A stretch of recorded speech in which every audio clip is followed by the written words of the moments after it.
Epidemias assombram a humanidade há milênios. Existem inúmeros relatos sobre pestes e todo o pânico gerado por elas desde antes de Cristo. Um exemplo famoso foi a peste negra, na Idade Média, uma das mais devastadoras pandemias da história.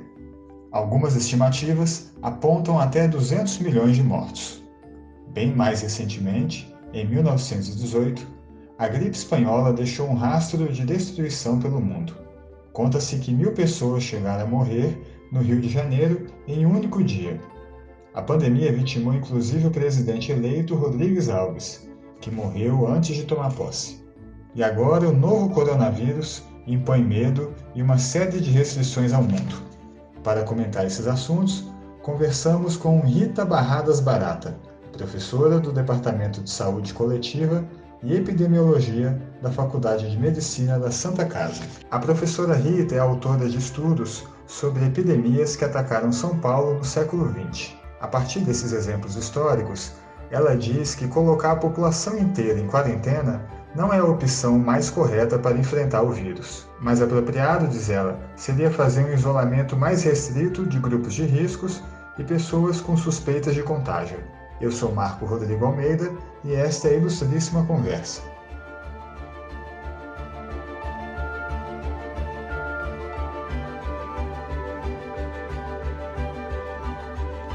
Professora Rita, é um prazer recebê-la aqui em nosso programa. E começando, a senhora tem um estudo sobre epidemias, que atacaram São Paulo no século XX. Talvez a mais cruel de todas tenha sido a gripe espanhola, há 100 anos atrás. E a senhora descreve que, num período de 6 a 8 semanas, foram notificados 116 mil casos e registrados 1.000 óbitos, 1.000 mortes no estado, Isso representava mais ou menos cerca de 22% da população da capital na época. E por causa dessa epidemia da gripe espanhola, várias medidas foram adotadas, Foram suspensas as atividades escolares, bares e cinemas foram fechados, foram interrompidas atividades industriais e comerciais, Parece um cenário bastante parecido com o que a gente vive agora. Então eu queria que a senhora comentasse quais seriam as diferenças, as diferenças e o que tem de similar nos casos da gripe espanhola e do coronavírus.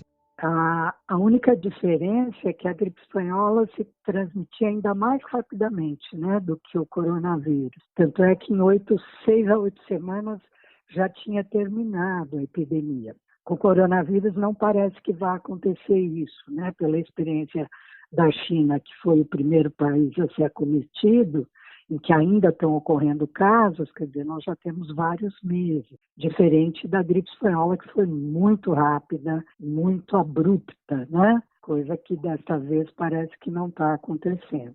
É interessante que a senhora analisa também no seu estudo como vários fatores sociais e políticos são determinantes na maneira como a epidemia vai se desenvolver em cada região, em cada país,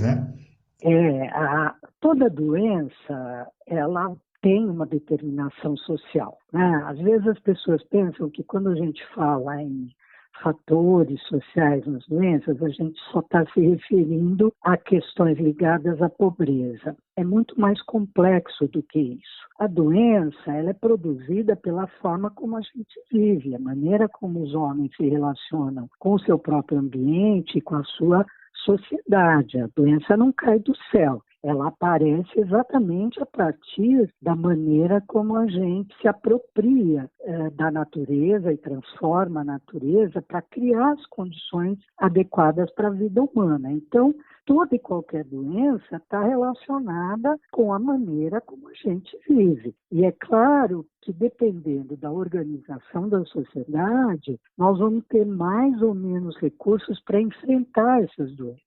Então, se a gente estudar a história das doenças na humanidade e as desigualdades sociais que toda doença apresenta, a gente vai começar a compreender quais são os processos que estão mais relacionados com o surgimento das doenças e com a distribuição que elas vão ter na população. Nas doenças infecciosas também é assim, porque nós estamos lidando com diferentes populações que entram em contato, né? A população humana, eventualmente se houver um hospedeiro intermediário animal, como é o caso do coronavírus, que pode estar tanto em mamíferos como em aves, que daí ele passa para os humanos e se transmite entre os humanos. Então, todas essas condições que colocam essas populações em contato e afetam a maneira como elas se relacionam são determinantes. E nós vamos sempre conviver com doenças novas, isso é inevitável, porque o mundo está em constante transformação. E à medida que algumas vão sendo superadas e vão desaparecendo, doenças novas vão surgindo. E com o mundo cada vez mais globalizado, cada vez vai ser mais frequente o surgimento de doenças novas, no sentido de que elas ainda não tinham atingido uma proporção que chamasse a atenção dos pesquisadores, não é?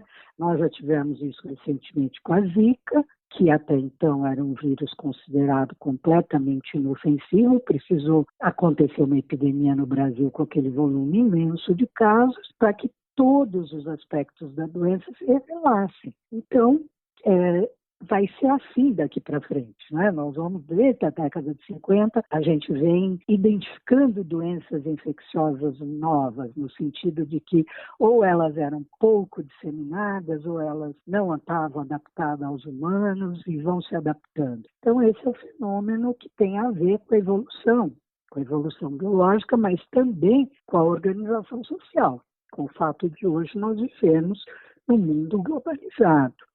Voltando ao caso da gripe espanhola, ela foi uma das principais epidemias, né, do século XX. A senhora comenta que ela começou a perder força no estado após mais ou menos uns 2 meses dos primeiros casos. Como é que se deu esse processo na época? Então, na caso da gripe espanhola, não houve nada parecido com uma quarentena como essa que está sendo posta em prática agora. O que houve foi uma disseminação muito rápida e numa situação, se você lembrar, a gripe espanhola ela pega praticamente o mundo todo ao final da Primeira Guerra Mundial. Então, é uma situação de extrema desorganização, né, em muitos países, principalmente na Europa, que foi o centro, né, onde a guerra de fato se travou, então populações já estavam muito debilitadas por toda a situação da guerra e depois isso se espalhou pelo mundo todo. E como foi muito rápido, muitas pessoas, às vezes famílias inteiras eram afetadas e não havia nem tempo, vamos dizer assim, para se tomar medidas muito importantes de isolamento ou coisas do tipo, porque era muito rápido o processo, né?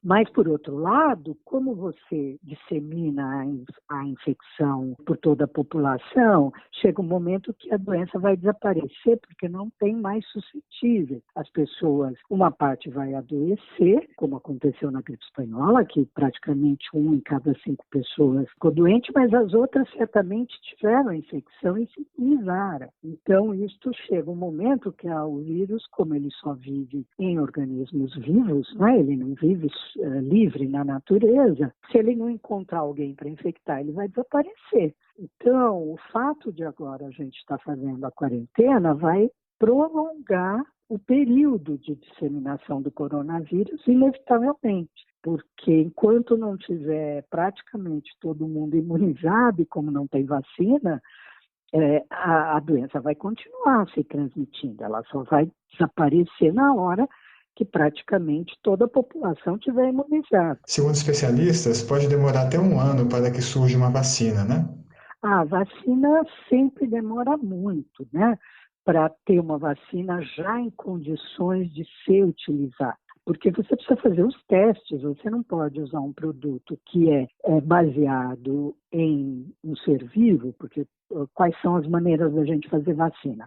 Basicamente 3, ou a gente atenua o próprio vírus, ou a gente inativa o vírus, ou a gente vai produzir uma vacina baseada em engenharia genética com fragmentos do vírus que contenham o vírus inteiro. Mas, de qualquer forma, qualquer que seja a estratégia, você tem que testar a segurança da vacina. E isso não é fácil de fazer e nem é rápido, porque, veja, você pode fazer um teste inicial de segurança com poucas pessoas, com voluntários e tal, mas para saber exatamente o que vai acontecer quando a vacina for usada em larga escala, você precisa fazer ensaios com um grupo maior de população. Então, não é uma coisa banal, não é algo que você faça em pouco tempo e consiga já ter resultados, né? Porque na história do século XX, diferentes vacinas tiveram problemas quando começaram a ser fabricadas. Por quê? Porque são produtos biológicos, então você tem sempre um risco associado. Então você não pode liberar para uso na população uma vacina sem ter certeza que ela não vai causar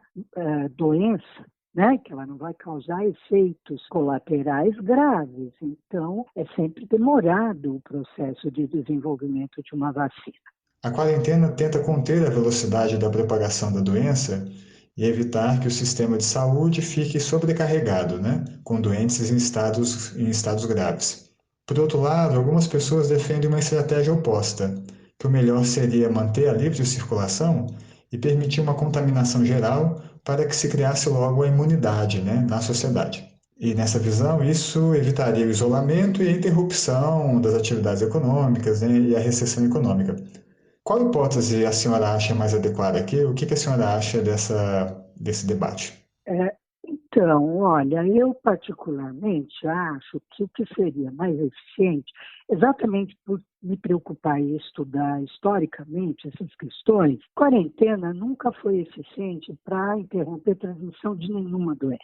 As quarentenas são usadas desde o século XV, elas nunca foram eficientes. O que provavelmente funciona melhor, e é o que a gente está vendo em algum dos países aí afetados, é você identificar quem é o caso provável ou o caso confirmado e isolar essas pessoas.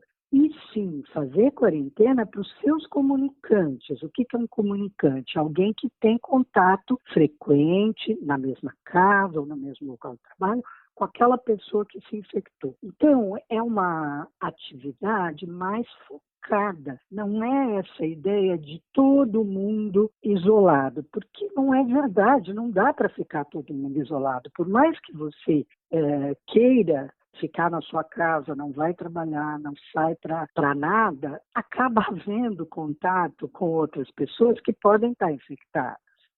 Então, o que aparentemente está acontecendo nos países que conseguiram uma situação um pouco mais confortável em termos da disseminação da doença, se a gente olhar a incidência, né, a taxa de incidência, não os números absolutos, que eles não servem para a gente ter ideia do risco, mas as taxas de incidência, os países que optaram por controlar mais dirigidamente as pessoas suspeita mesmo, não como aqui no Brasil que a gente está usando um critério de suspeito muito amplo, qualquer gripe, qualquer resfriado poderia se enquadrar no critério de suspeito, mas se a gente olhar os sinais e sintomas que foram mais frequentes nas pessoas com casos graves e fosse limitar o nosso conceito de suspeito a esses, a gente poderia focalizar melhor esse isolamento, mas para fazer isso que eu estou dizendo, a gente precisaria ter tido desde o começo exames suficientes para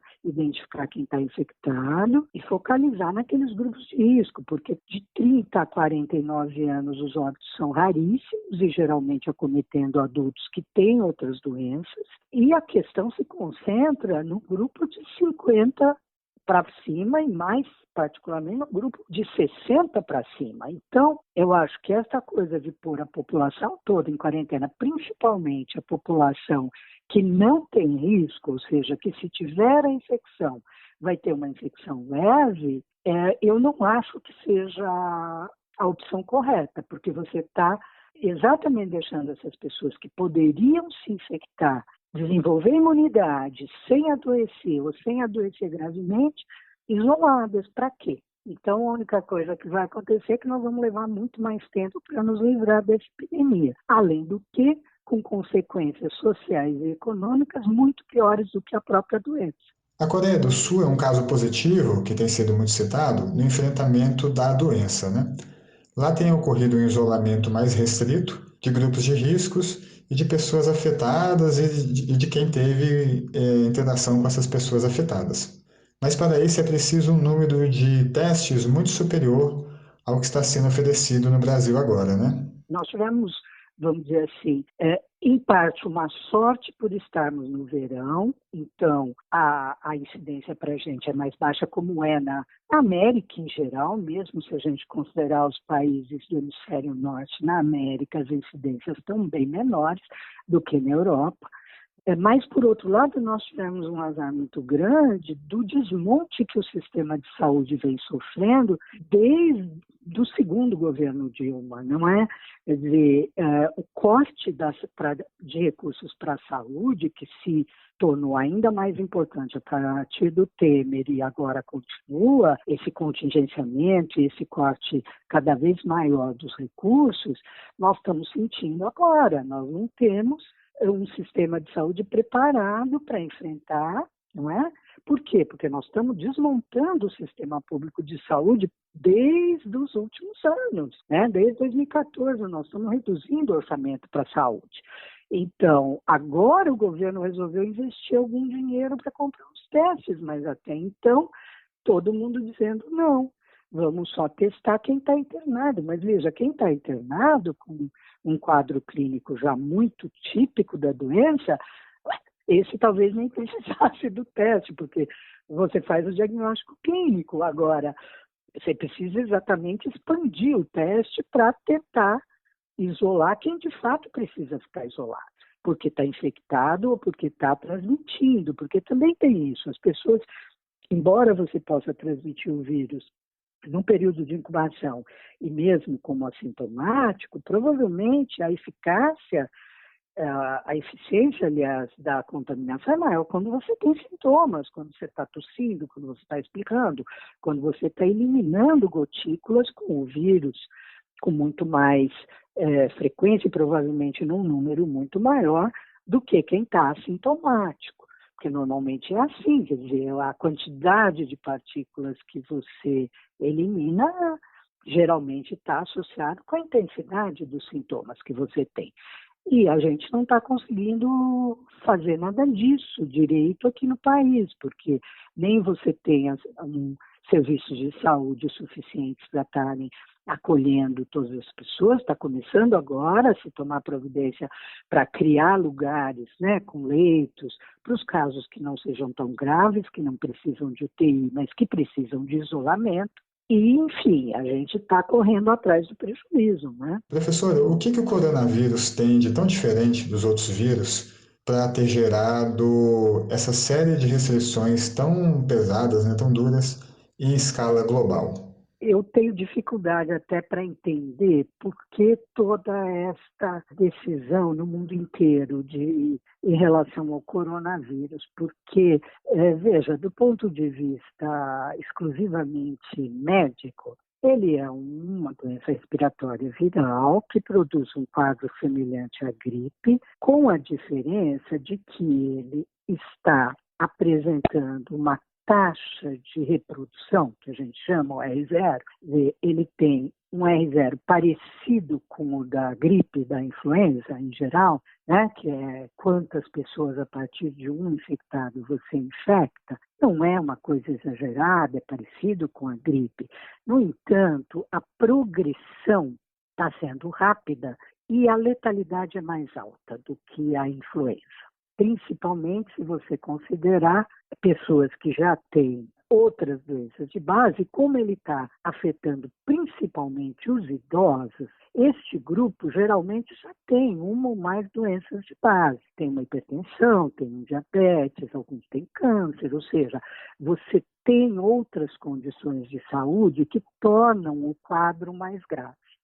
Isso é um dado que torna o coronavírus, vamos dizer assim, diferente da gripe sazonal e das epidemias de influenza que a gente tem tido nos últimos anos, em torno de 5 anos, com intervalo entre elas.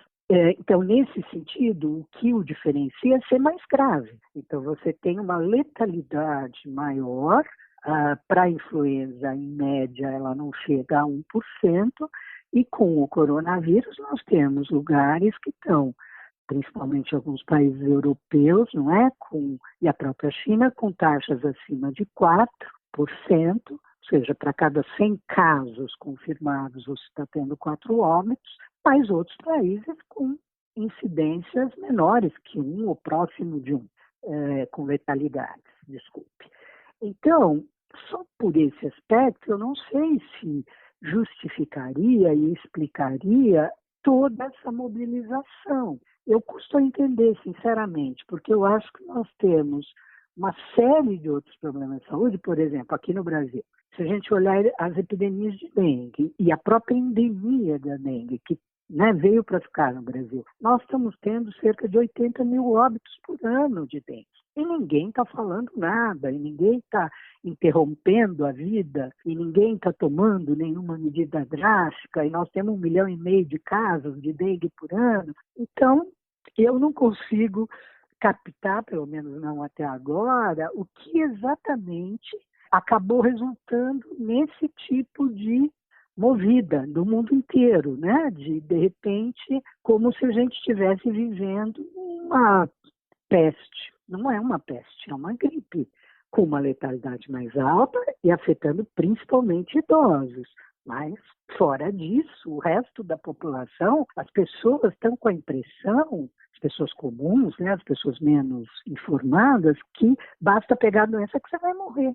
E não é isso, está muito longe de ser isso. E as pessoas não estão entendendo que não é assim.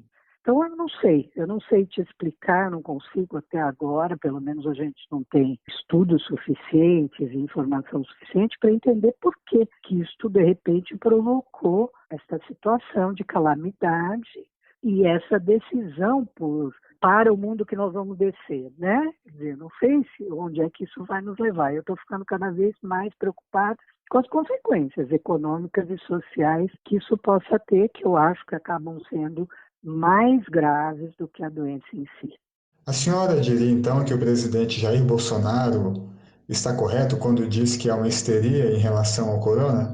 Não, eu não acho que é exagero. Eu acho assim, eu acho que a posição do Bolsonaro não dá nem para discutir, porque ele é uma pessoa que não tem nenhuma formação, né? E ele não acredita em ciência. Então, obviamente, o que ele está dizendo, ele está usando isso para fazer o jogo de cena que ele faz com qualquer outra coisa, né? Não é isso. Eu não estou dizendo que nós não estamos tendo um problema. Estamos sim. Nós temos uma doença que já é pandêmica, que está afetando o mundo inteiro e que apresenta um risco alto para pessoas acima de 60 anos. Isto está mais do que demonstrado.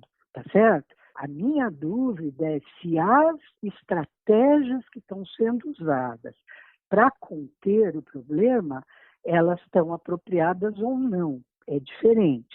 Eu acho que a gente tem sim que se preocupar, tem que ter os recursos necessários para atender todo mundo, para evitar que as pessoas morram, não é? Porque o fato da pessoa ficar doente não pode ser uma sentença de morte. Ela tem que ter a chance de ser cuidada, ser bem cuidada e, se possível, recuperar-se. Ainda que a gente não tenha tratamento específico, a gente tem tratamento de suporte. Se eu consigo manter a pessoa respirando e tratada, confortável, sem que ela apresente comprometimento de outros órgãos, ela vai se recuperar. Então é diferente, não é de maneira nenhuma eu estou endossando a posição do presidente. Eu acho que temos um problema que não é para ser minimizado. A minha dúvida é se as estratégias que estão sendo usadas e que podem levar a uma consequência muito séria do ponto de vista econômico e social, principalmente a gente pensar na população brasileira, que já é extremamente pobre, que já tem uma situação de emprego muito informal, temporário, sem segurança, sem seguridade social adequada. Como é que vai ser isso? Como é que as pessoas vão se arranjar? Como é que elas vão ganhar o sustento? Essa é a minha preocupação. Eu acho que nós estamos sempre no limite. A nossa população é extremamente pobre, nossa população é extremamente explorada. Ela não tem reservas. Como é que ela enfrenta uma situação dessa? Então, minha preocupação vai muito mais por aí, mas em nenhum momento negando que nós estamos diante de um problema sério de saúde pública. A gente comentou agora a situação na Itália, né? O país com mais mortes até agora. O que ocorreu lá para ter um cenário tão mais drástico do que em outros países? O que acontece na Itália? A Itália tem uma população, principalmente no norte da Itália, onde a doença está mais presente, tem uma população idosa bastante importante e, diferentemente de outros países europeus, porque todos eles têm proporcionalmente uma população idosa importante, na Itália, com esta coisa das famílias mais ampliadas, esses idosos não vivem isolados, como vivem em outras populações. Então, talvez por isso eles possam ter sido mais acometidos, e a Itália demorou muito para perceber. Eu acho que a vigilância epidemiológica não funcionou adequadamente para eles se darem conta de que não era uma pneumonia qualquer, porque, veja, nós estamos também no auge do inverno na Europa. Então, é comum nessa época os idosos terem pneumonia, né? Então, eu acho que eles demoraram para se dar conta de que era algo diferente, que não era o que eles estavam acostumados a ver em qualquer inverno. Então, eu imagino que isso seja o que possa estar explicando o fato de você ter uma incidência muito alta por comparação com qualquer outro país e uma letalidade muito alta. Então, eu acho que aí é uma combinação de fatores. É uma combinação que tem a ver com a composição populacional, com a maneira como essas pessoas idosas vivem e o fato, me parece, da Itália ter demorado para perceber o que estava acontecendo. Certamente ela está com problemas de assistência médica para esses idosos, porque não tem outra justificativa para uma letalidade tão alta. Agora, é mesmo população muito idosa, porque, veja, a média de idade dos óbitos é de 78 anos na Itália. Quer dizer, quem está morrendo é idoso mesmo, a mediana é 80 anos. Quer dizer, metade dos óbitos está acontecendo acima dos 80 anos e a outra metade abaixo. Então, é uma situação bem peculiar. Uma dúvida muito comum é se uma pessoa já infectada fica imune ou se pode pegar a doença novamente, né? Com base no que a gente sabe hoje sobre a doença, é possível já responder essa pergunta? Então, aparentemente a imunidade é duradoura, mas também não dá para a gente saber, porque é a primeira vez que este coronavírus está infectando humanos. Aparentemente não deve ter uma segunda infecção, mas não dá para saber por enquanto se isso é assim ou não, se as pessoas que se imunizam ficam imunizadas de uma vez. Mas parece que sim, porque senão você não teria a curva que você está observando na China. Quer dizer, ela subiu, chegou num patamar e agora ela começou a descer. Isso sugere que a maior parte das pessoas se imunizou e aí não estão pegando de novo, porque senão nós teríamos uma curva com outro formato. Mas não dá ainda para ter certeza porque não se conhece o suficiente. Levando em conta os casos históricos que a senhora pesquisou, já estudou sobre epidemias, que prognóstico é possível fazer agora para o futuro do país nas próximas semanas?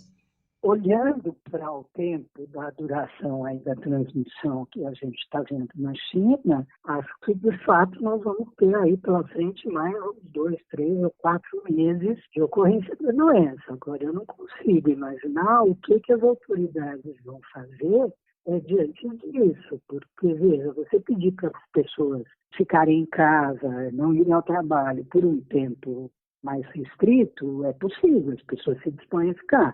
Agora, se isso for levar 4, 5 meses, eu não sei como é que vai ser. Então, eu não consigo imaginar qual vai ser a atitude das pessoas. Porque, veja, você colocar o mundo em quarentena é fácil tomar, é fácil, não é fácil, mas enfim, tomar a decisão de começar e dizer, a partir de hoje, como se fez aqui, se fez em outros países, para os próximos 15 dias, é isso. Não melhora a situação em 15 dias, aí você estende por mais 15. Não vai melhorar em 15 também, quer dizer, porque nós ainda estamos na fase de ascensão da curva. Então, eu não sei como é que isso vai ser daqui para frente. Não consigo imaginar o que passa pela cabeça dos gestores, que momento eles vão poder decidir que não precisa mais, porque ninguém espera que em um mês isso esteja resolvido, né? Então, eu não sei como é que vai ser. Eu acho que é bem complicado você depois explicar para a população que, embora a situação não tenha se alterado fundamentalmente, aí você vai voltar atrás. Eu não sei, eu não consigo saber o que o pessoal vai fazer.